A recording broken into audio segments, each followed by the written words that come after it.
بسم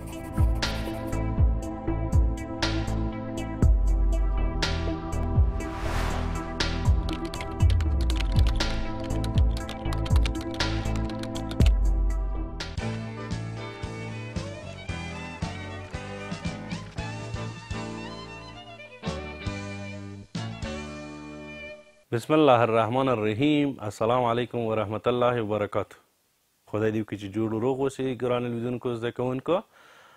دا دی بیا هم زه ستاسې په چوپړ کې یم د 10م ټولګي د کیمیا مضمون 140م لوست غواړم تاسو ته تشریح کړم چې د دې لوست عنوان دی د واندروالس لاندون قوه.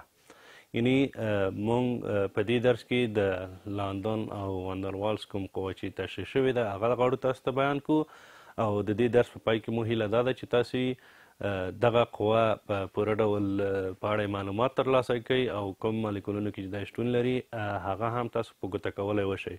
همدارنګه موږ په تیر درس کې د دایپول قوې په اړه خبرې کړې وې. یعنی موږ په د درس په سر کې د کیمیاوي قوه او ډولونه تاسو ته تشریح کړل چې د دایپول قوه، واندروالس قوه، همدارنګه د هایدروجني اړیکې قوه هم چې موږ په 3 ډول باندې ویشلې وې تاسو ته تشریح شوه. یعنی موږ مالیکولي قوه چې د مالیکولونو ترمنځ قوه ویشتون لري په 3 برخو ویشلې وې. اوس راځو د واندروالس او لاندون قوه. په تیر درس کې مو کورنۍ دنده هم درکړې وه، خدای دې وکړي چې هغه کورنۍ دنده مو په ښه توګه حل کړې وي، خپله کتابچو کې مو یادداشت کړې وي. نو د دایپول قوې په اړه مو خبرې کړې وي چې په قطبي مالیکولونو کې هغه قوه شتون لري. یعنی کوم مالیکولونه چې قطبي وي هلته د دایپول د جذب قوه د مالیکولونو ترمنځ شتون لري. کله چې دغه مالیکولونه ډیر قطبي وي د هغوی د جذب قوه هم قوي ده، او که چیرې مالیکولونه لږ قطبي وي نو د هغوی د جذب قوه هم ضعیفه ده. راځو د واندروالس او لاندون قوه په اړه خبرې کوو. واندروالس په کال 1883 کې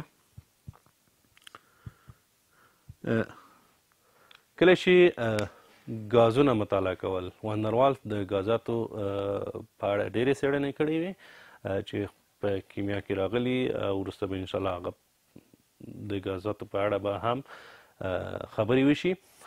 موږ کله چې دغه بحث مطالعه کوو نو د واندروالس هغه څېړنې چې په دغه 1883 کال کې ترسره کړې وې د غازاتو په اړه، د هلته وموندل چې د غیر قطبي مالیکولونو ترمنځ هم د جذب قواوې شتون لري. دغه د جذب قواوې بیا د لاندون قوه په اړه نامه هم یادې کړې. کله چې د مطالعه کړل د مخکې خو د دایپول قواوې مطالعه شوې وي، وروسته بیا د واندروالس قواوې یا لاندون قوه تشریح شوه چې دی په هغو مالیکولونو کې شتون لري چې د غیر قطبي دي. یعنی قطبي مالیکولونه نه دي، غیر قطبي مالیکولونه دي چې د شیبهییز پولیرایزیشن په واسطه دغه قوه منځته راځي. د مثال په ډول دا به یو مثال کې زه تاسو ته تشریح کړم. که چیرې مونږ دغه یو اتم په نظر کې ونیسو چې په مرکز کې پروتون یعنی مثبت چارج دی، په اطراف کې منفي چارجونه دي. دغه ای اتم دغه بل به بي اتم په نامه ونوموو. یعنې د دوی ترمنځ تر اوسه هېڅ کوم اړیکه نشته، کوم قوه اغېزه نه ده کړې. کله چې دوی سره یوځای کېږي د شیبهییز پولیرایزیشن په واسطه، شیبهییز پولیرایزیشن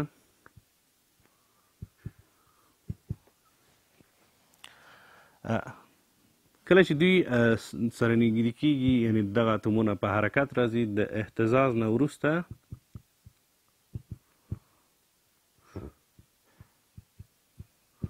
کوم شکل ځان ته غوره کړي؟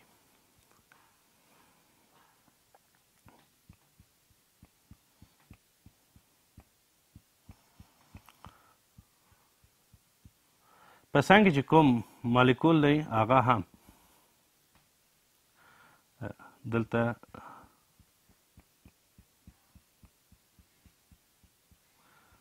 د شیبهییز پولرایزیشن په واسطه چې دا سره نږدې کېږي د دوی ترمنځ یوه د جذب قوه منځته راځي چې دغه د جذب قوه د واندروالس او لندن قوې په نامه یادیږي.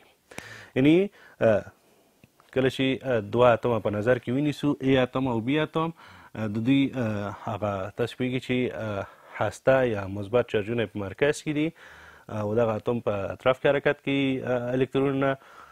کله چې د دوی ترمنځ هغه شیبهییز پولرایزیشن منځته راځي نو دغه پولرایزیشن د دې باعث ګرځي چې د دوی ترمنځ هغه یو منظم شکل جوړ شي چې مثبت چارجونه یو طرف او منفي چارجونه بل طرف.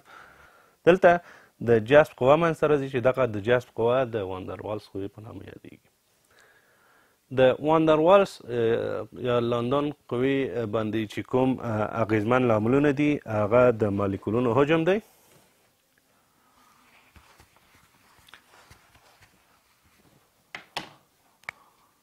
یعنی درې لامله د واندروالس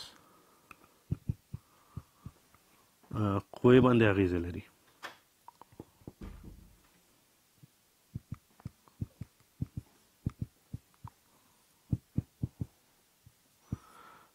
یو د مالیکولونو حجم دی.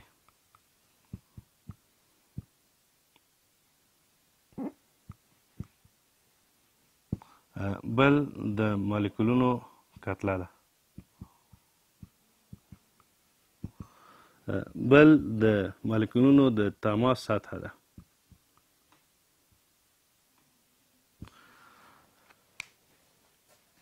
درې لامل دي د واندروالس قوې باندې اغیزمن. کله لومړی د مالیکولونو حجم دی. که چیرې موږ دا په نظر کې ونیسو یعنی کله چې د مالیکولونو حجم زیات وي او د لندن یا واندروالس قوه هم هلته زیاته ده، همدارنګه که چیرې مالیکولونو حجم کم وي نو هلته د هغه د واندروالس قوه هم کم اغیزه لري. یعنی جاذبیت دغه د مالیکولونو ترمنځ چې کوم جذب قوه ده هغه کمه وي. د مثال په ډول که چیرې موږ هالوجنونه په نظر کې ونیسو، تاسو پوهېږئ چې د هالوجن کوم مالیکول چې دی هغه غیر قطبي دي او تاسو پوهېږئ چې فلورین تر ټولو کوچنی دی، یعنی هغه حجم کم دی او د ایودین حجم زیات دی. که چیرې موږ د دغو ترمنځ هغه د حجم توپیر وګورو نو دلته پوهېږو چې د ایودین حجم د برومین څخه زیات دی او د برومین حجم چې دی د کلورین څخه او د کلورین حجم د فلورین څخه. یعنی دلته تر ټولو کوچنی حجم چې دی هغه د فلورین مالیکول دی او تر ټولو غټ حجم لرونکی مالیکول ایودین دی. یعنی کله چې د دوی مالیکولونو ترمنځ هغه د جذب کوم قوه چې شتون لري، یعنی هغه واندروالس قوه چې شتون لري هغه د غټ مالیکولونو کې زیاته او په کوچني مالیکولونو کې کم اغیز لري. بل د مالیکولونو کتله ده. که چیرې موږ د هایدروجن مالیکول په نظر کې ونیسو، همدارنګه د هایدروجن 3 ایزوتوپه دي. تاسو پوهېږئ چې دیتریم او تریتیم په نامه یادیږي. یعنې دته دیتریم او دته تریتیم هم ویل کېږي. تاسو پوهېږئ چې دلته کتله یو ده، دلته 2 کېږي، دلته 3 کېږي. نو کله چې د مالیکولونو ترمنځ دغه د کتلې مقدار هم زیات وي هلته دغه د واندروالس قوه هم قوي ده، یعنی زیاته شتون لري. او که چیرې دی داسې په نظر کې ونیسو د تریتیم د جذب قوه په مالیکولونو کې د جذب قوه د ډیوتیریم یا د هایدروجن بل ایزوتوپ څخه زیاته او د ډیوتیریم د جذب قوه د هایدروجن اتوم څخه زیاته ده. مونږ د مالیکولونو د کتلې په اړه هم خبرې وکړې چې کله کتله زیاته وي نو هلته د واندرواز قوه هم هغه د جذب قوت یې زیات دی. بل د تماس سطحه ده. کله چې مالیکولونه موږ مطالعه کوو د مالیکولونو ترمنځ چې دغه د تماس سطحه زیاته وي یعنې ډېر تماس په نظر کې ونیسو چې ډېر تماس شتون ولري نو هلته هم دغه د واندرواز او لاندن قوه زیاته شتون لري. موږ په دې درس کې د واندرواز او لاندن قوه په اړه خبرې وکړې چې دغه قوه د شیویز پولریزیشن په نتیجه کې لاسته راځي چې موږ هغه دوه شکله هم تاسو ته رسم کړي چې لومړی داسې وي او کله چې شیویز پولریزیشن عمل وکړي نو دوی مالیکولونه دغه مالیکول په حرکت راشي نو شیویز قطبي کیږي. کله چې شیویز قطبي شي یا پولریزیشن عملیه ترسره شوه نو دا یو منظم شکل ځان ته غوره کوي. بیا د دوی ترمنځ د مثبت او منفي ترمنځ یوه د جذب قوه منځته راځي چې مالیکولونه سره نږدې کوي. دغه د جذب قوه د واندرواز او لاندن قوې په نامه یادیږي. په دې قوې باندې درې لاملونه اغیز لري چې هغه د مالیکولونو حجم دی، د مالیکولونو کتله ده او د تماس سطحه ده چې موږ د درې واړو لاملونه تاسو ته تشریح کړل او کوم مرکبات چې یعنی کوم مالیکولونه چې د لاندن قوه پرې اغیزه لري د لاندن قوه په هغه کې شتون لري هغه به تاسو ته زه کورنۍ دنده درکړم.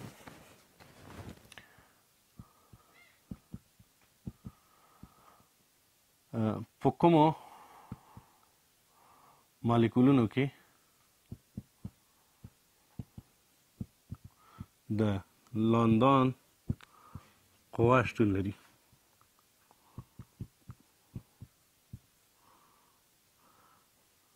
هغه تاسو په نښه کوئ کوم مالیکولونه چې ستاسو کتاب کې حتما راغلي کتاب مطالعه کوئ تر څو هم دغه معلومات ستاسو قوي شي او کوم مالیکولونه ترمنځ چې دغه قوه شتون لري هغه مالیکولونه هم تاسو په نښه کوئ.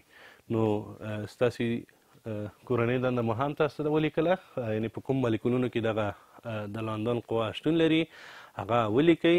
نو تر بیا مو په الله سپارم. د خدای په امان.